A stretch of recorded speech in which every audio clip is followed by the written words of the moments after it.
Hello to everyone. Friends, once again I welcome you all in today's discussion। और आज की वार्ता भी है वह शेयर मार्केट से रिलेटेड है। और पिछले कई ऐसे समाचार में बार बार आ रहा है कि जो यस बैंक जो है वह डिश बहुत बड़ा स्टेक होल्डर है डिश टीवी में। तो और वह बार बार डिश टीवी में जो प्रेजेंट बोर्ड ऑफ डायरेक्टर्स हैं उसको हटाने की मांग कर रहा है। और चूंकि वो कॉरपोरेट गवर्नेंस एक प्रॉपर स्टैंडर्ड का नहीं है, और इस तरह जो अभी वो एक राइट्स इशू लाने जा रहा था उस पर भी यस बैंक ने रोक लगाने के लिए कई तरह के गंभीर आरोप लगाए हैं। तो आइए इसी से जुड़ा यह आज का वार्ता है कि डिश टीवी में जो बोर्ड ऑफ डायरेक्टर्स आदि को जो हटाने की मांग जो यस बैंक कर रहा था, अब उस आरोप के घेरे में खुद यस बैंक और आईएएस जो है उस पर ये कई गंभीर आरोप लग रहे हैं। तो यह क्या कंप्लीट न्यूज है, आइए इस बारे में हम आपसे चर्चा करते हैं।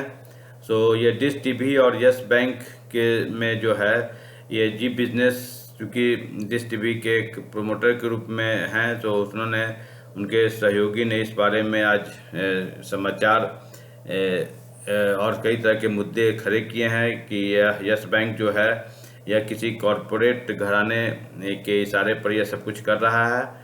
तो ये जो कंप्लीट न्यूज है इस बारे में ये एक प्रोमिनेंटली न्यूज आया है।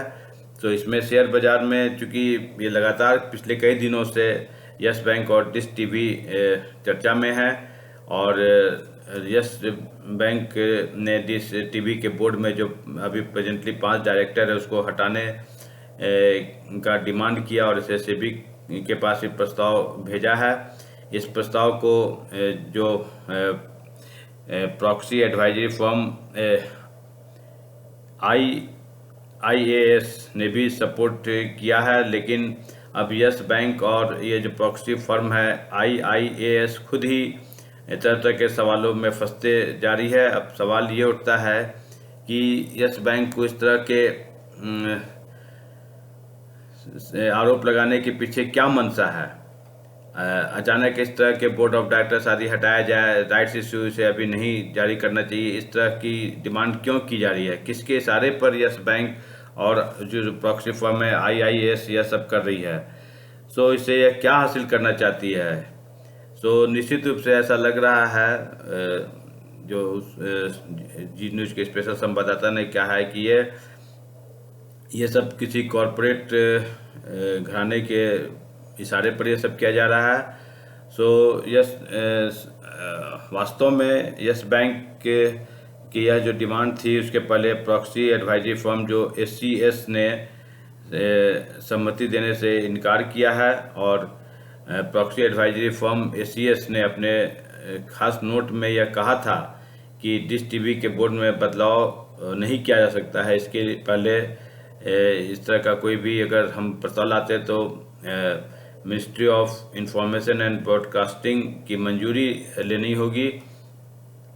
और इस बारे में जो जी बिजनेस के जो स्पेशल संवाददाता हैं उन्होंने इस बारे में पूरी जानकारी दी और कहा है कि यस बैंक और आईआईएस ये सब जो आरोप लगा रही है डिश टीवी पर, यह किसी कॉरपोरेट घराने के इशारे पर किया जा रहा है, और इसके पीछे मंशा ये है कि किस तरह निवेशकों जो डिश टीवी के निवेशक है उसको गुमराह किया जाए, उसके सामने गलत फैक्ट्स रखा जाए। लेकिन सवाल ये है कि इस तरह करने से इसका आखिरी मकसद क्या है। सो आखिर एक इसके पीछे निश्चित रूप से एक मंशा ये है कि डिश टीवी के मामले पर जो प्रॉक्सी एडवाइजरी फर्म आईआईएस से बी बिजनेस ने कई तरह के सवाल किए, और उसमें यह है कि कुछ सवाल खुद उसके संवाददाता जी बिजनेस ने बताया है कि ये सब किसी कॉरपोरेट घराने के इशारे पर किया जा रहा है, और यस टीवी डिश टीवी के निवेशकों को गुमराह करने की कोशिश की जा रही है। बताया जाए कि आईएएस ने कंपनी के नतीजों को पास न करने देने से इससे किसका भला होगा? सुनिश्चित रूप से जो है ये यस बैंक और जो प्रॉक्सी फर्म है आईएएस, ये किसी नए लोगों को टेक ओवर करके या कंपनी उसके पक्ष में देना चाहती है और इसके बोर्ड ऑफ डायरेक्टर्स को हटा के नए अपने मन चाहे बोर्ड ऑफ डायरेक्टर्स आदि को नियुक्त करने की मंशा है। सो इस तरह कॉर्पोरेट गवर्नेंस के लिए यस बैंक पहले खुद तो देखे कि यस बैंक जो इस तरह का डिश टीवी को किसी कॉर्पोरेट घराने को कैसे खरीद ले, ऐसा टेक ओवर के लिए ये सब बाजार में इस तरह का गलत रूमर्स फैलाया जा रहा है, निवेशकों को गुमराह किया जा रहा है।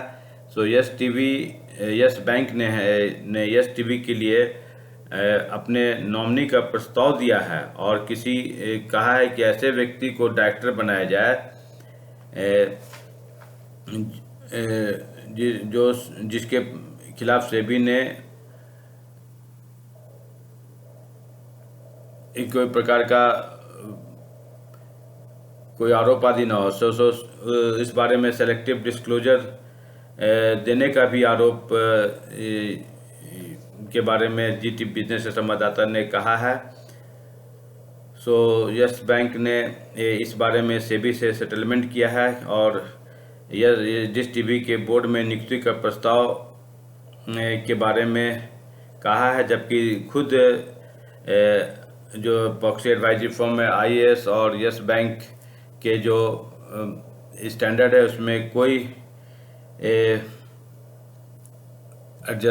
मेल नहीं है, दोनों के में खुद रिपोर्ट्स में काफ़ी डिफरेंसेज है। ऐसे में खुद प्रॉक्सी फर्म जो आईएएस है खुद ही किसी कॉर्पोरेट घराने की प्रॉक्सी फर्म जैसा काम ऐसा करता हुआ नज़र आ रहा है। इसी बीच यस बैंक ने कुछ ऐसे लोगों को नाम भी नॉमिनेट किया है जिस पर खुद सेबी ने एक्शन लिया हुआ है। तो यस बैंक को डिश टीवी में आज काफ़ी दिक्कत दिख रही है, लेकिन यही यस बैंक ऐसे व्यक्ति को डिश टीवी के बोर्ड में लाना चाहती है जिसके खिलाफ एक रेगुलेटर का ऑर्डर था। पहले तो खुद यस बैंक ये देखे कि वो खुद पिछले वर्ष अनाप लोन बांटने वाले के आरोप में वहाँ एडमिनिस्ट्रेटर बहाल हुआ था और क्या वह इस तरह जो गलत लोन बांटे थे क्या सभी के विरुद्ध एक्शन लिया गया है। जो यस बैंक क्या जो यह सेहत और इस स्थिति आ गई थी तो क्या सभी लोग जो इसमें संलिप्त थे क्या सभी पर एक्शन लिया गया है। सो आज यस बैंक को दूसरे के बोर्ड में ऐसी कमी दिख रही है, लेकिन क्या अपने आपके बोर्ड में और ये जो तरह के आरोप के घेरे में खुद यस बैंक थी तो क्या वह सभी पर ये एक्शन ली है। तो सवाल ये है कि जब वो खुद अपना घर पेट्रोल में नहीं संभाल रही है तो दूसरे के घर में इंटरफेरेंस करना क्या यह न्यायोचित है। तो यह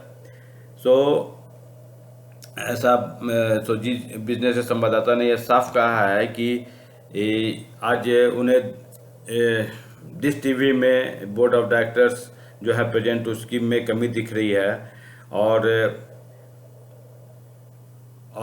कई मुद्दे पर यह आज आरोप लगा रही है कि बोर्ड ऑफ डायरेक्टर्स चेंज किया जाए, राइट्स इशू भी नहीं लाना चाहिए आदि इस तरह के भ्रम फैलाकर यह निवेशकों में एक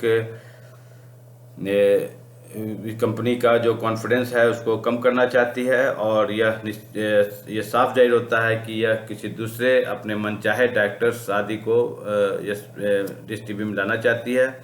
यह बिल्कुल गलत है और इस पर जो भी उचित होगा डिश टीवी के जो प्रेजेंट बोर्ड ऑफ डायरेक्टर्स हैं इस मामले को गंभीरता से ले रहे हैं।